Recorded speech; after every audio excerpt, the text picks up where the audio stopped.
Hello అండి, నేను doctor Soumya, consultant 49 fertility centre Rajahmundry branch అండి. ఈ రోజు మనం మేనేజ్మెంట్ ఆఫ్ ఫైబ్రాయిడ్ గురించి తెలుసుకుందాం. ఫైబ్రాయిడ్ లో మనం క్లాసిఫై చేసినట్లయితే medical management and surgical management. అందరిలోనూ సర్జరీ అవసరం లేదండి.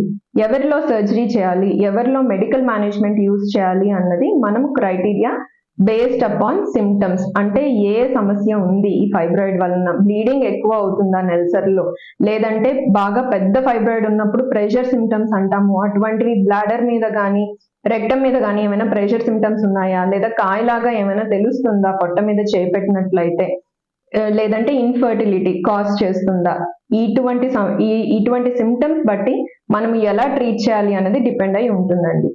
అండ్ మెడికల్ మేనేజ్మెంట్ విషయానికి వస్తే ఎవరిలో మెడికల్ మేనేజ్మెంట్ చేస్తాము, మనం ఎవరైనా ఇన్ఫర్టైల్ కపుల్ ఉన్నారు, వాళ్ళలో ఫైబ్రాయిడ్ ఉంది అంటే మనం ఫర్దర్ గా గర్భసంచిని ప్రిజర్వ్ చేసుకోవాలి, ఫైబ్రాయిడ్ సైజ్ తగ్గించాలి, సిమ్టమ్స్ ఏమైనా ఉన్నట్లయితే సిమ్టమ్స్ కూడా తగ్గాలి.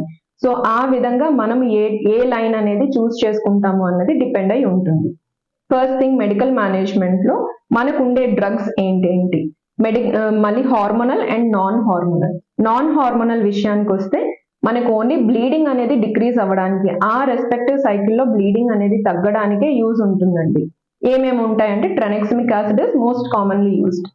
అలాగే హార్మోనల్ విషయానికి వచ్చినట్లయితే కనుక మనకి GnRH agonist group of drugs ఉన్నాయి. దీనిలో ఏంటంటే నెలకు ఒక్కసారి ఇంజెక్షన్ అనేది ఉంటుందండి. అలా ఇంజెక్షన్ 3.75 mg ఉంటుంది డోసేజ్. ఇంజెక్షన్ చేయించుకున్నట్లయితే కనుక కాన్సిక్యూటివ్ గా 2 to 3 months ఇంజెక్షన్ అయిన తర్వాత మనకి సైజ్ ఆఫ్ ద ఫైబ్రాయిడ్ అనేది తగ్గుతుందండి.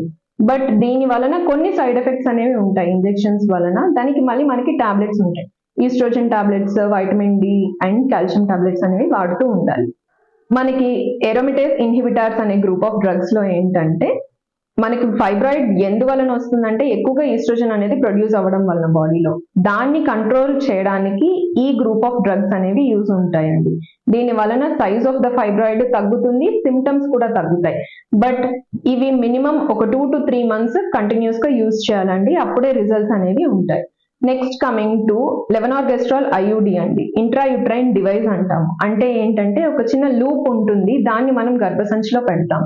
బట్ ఇది ఎవరిలో పెట్టాలి అంటే మనకి ఒక క్యావిటీ అనేది ఇంటాక్ట్ గా ఉండాలి. మనం ఫీగో స్టేజింగ్ 0, 1, 2 అంటే క్యావిటీ లోపల ఏమైనా కనుక ఫైబ్రాయిడ్ ఉన్నట్లయితే మనం డివైస్ పెట్టుకోవడానికి వీలు ఉండదండి. క్యావిటీ బయట ఉండే ఫైబ్రాయిడ్స్ కి, అంటే మయోమెట్రియంలో ఉన్న, సిరోసాలో ఉన్న, వీటిలో ఎక్కడున్నా కానీ ఈ హార్మోన్ రిలీజింగ్ లూప్ అనేది హెల్ప్ఫుల్ అవుతుంది. Next coming to SPRMs, selective progesterone receptor modulators. ఇవి ఏంటంటే neovascularisation, the blood supply of the fibroid అనేది డిక్రీజ్ అవుతుందండి ఈ డ్రగ్స్ యూజ్ చేయడం వలన. మినిమం 2 to 3 months యూజ్ చేసినట్లయితే కనుక సైజ్ ఆఫ్ ద ఫైబ్రాయిడ్ తగ్గుతుంది, సిమ్టమ్స్ కూడా తగ్గుతాయి.